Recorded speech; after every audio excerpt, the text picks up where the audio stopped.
The first couple pages of the application require an applicant to provide personal and contact information. Screenshots of these sections are not provided. We are starting the application at the questions section. There are 3 questions that you need to answer. You are given 100 characters for each question if you choose the answer yes. The questions are: have you ever been enrolled in an MD program? Have you ever failed at university? Has your undergrad program been interrupted? If you need to answer any of these questions with a yes, state facts and don't make excuses. Talk about how you overcame a situation, how you are moving forward or have moved forward, and show your motivation and ability for success. There are 6 faculties of medicine that you can apply to through the OMSAS site. If you are applying to other Canadian med schools outside of the province, apply directly to each individual school. Be aware that a limited number of out-of-province candidates are accepted into programs. There are a total of 17 med schools in Canada. If you are applying to U.S. med schools, complete your application through AMCAS, which is a centralized application website for U.S. med schools. AMCAS opens in May, and it is highly recommended that you submit your applications by the end of June. If you are considering applying to med school outside of North America, that is Canada or the U.S., please come for a 15-minute drop-in appointment or book a professional grad school planning appointment, as it is important for you to understand that it can be challenging to get a residency position in either Canada or the U.S. after completion of an MD degree. If you cannot complete a residency, you cannot practice as an MD. This is a screenshot of what you will see if you apply to all of the Ontario med schools. Review each school's information in the OMSAS instruction booklet and each of the school's websites to have a good understanding of the type of teaching style, such as lecture format versus problem-based learning, which is also called PBL, length of program, whether you can apply after completion of your second year, etc.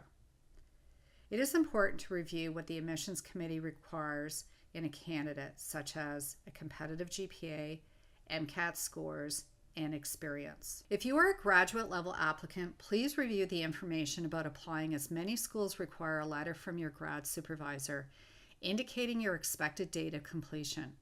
For some programs, completion of a research-based grad degree can put you into a separate application category. If you are interested in applying to MD, PhD programs, it is necessary for an applicant to submit a separate application to each program. All of the Ontario med schools offer the MD, PhD option. However, there are limited spots. Let's take a look at some school-specific minimum and competitive numbers. At McMaster, there is a formula used to determine if a candidate will be invited to an interview. They weigh 32% on your GPA, 32% on the MCAT, and 32% on CASPER. If you will be finished your graduate degree by the application deadline of October 1st, and your degree must be conferred by this time, McMaster also awards up to 1% bonus points in the formula for a master's degree and 4% for a PhD. Although McMaster states that 3.0 is the minimum average to be considered, competitive applicants generally have around a 3.8 cumulative GPA. At the Northern Ontario School of Medicine, they weigh a third each on GPA, autobiographical sketch and essays, and context. And context means the region in which you grew up. 3.83 was the average GPA in 2015, even though they state a minimum average of 3.0. The competitive average has been steadily rising each year since the program opened. Their final decision is based on 50% pre-interview, so that's the weighted formula we just discussed, and 50% on the interview. At Ottawa, they use a weighted GPA for the 3 most current years only. They evaluate per year, not per semester, and third year is weighted higher than second year, which is weighted higher than first year. If you are in co-op, they will only count the years where you have completed 2 academic terms within an academic year, which is from September to August.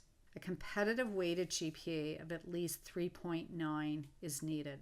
Queen's uses two formulas to calculate your GPA.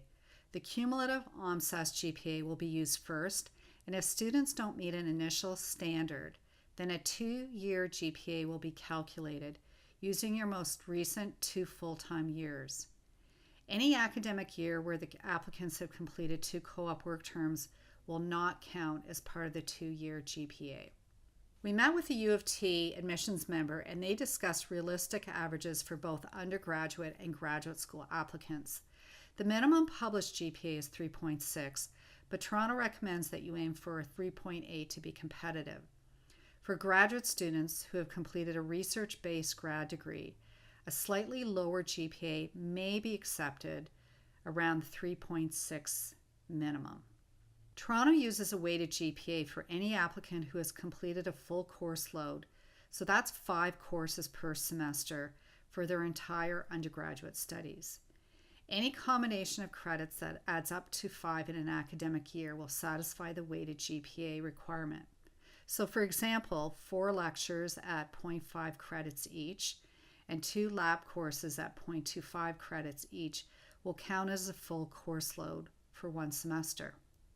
Anyone applying after completion of 3 years of study will have their lowest 3 full course equivalent grades removed from the GPA calculation, and after completion of 4 years, your lowest 4 full course equivalent grades will be removed.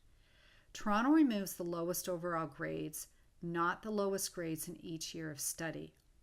If applicants are in co-op and complete 2 work terms within 1 academic year, so that's from September to August, you are still eligible for the weighted GPA. Course levels, meaning taking 300 level courses and higher for the majority of your courses, 3rd year and later, is important. Western University looks at your best 2 years of full-time study between September and April, and a minimum GPA of 3.7 in each year must be met. Course level is also important for Western. If you have attended high school in a designated area labeled SWMN, and that stands for the Southwestern Ontario Medical Education Network, you are given extra consideration.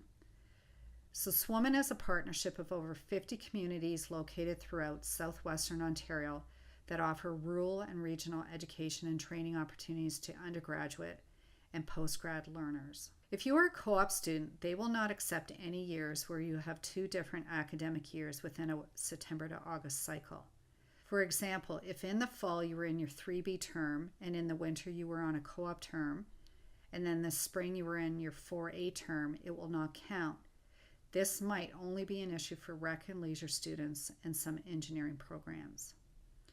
Minimum MCAT scores for the 2015-2016 cycle, which are posted in February each year on Western's website, were stated for the SWMN and Aboriginal applicants as a minimum score of 8 in each section with an overall score of 31 for the old MCAT, or 124 in the Biological and Biochemical Foundations section, and 125 in the other sections with an overall score of 384 for the new MCAT.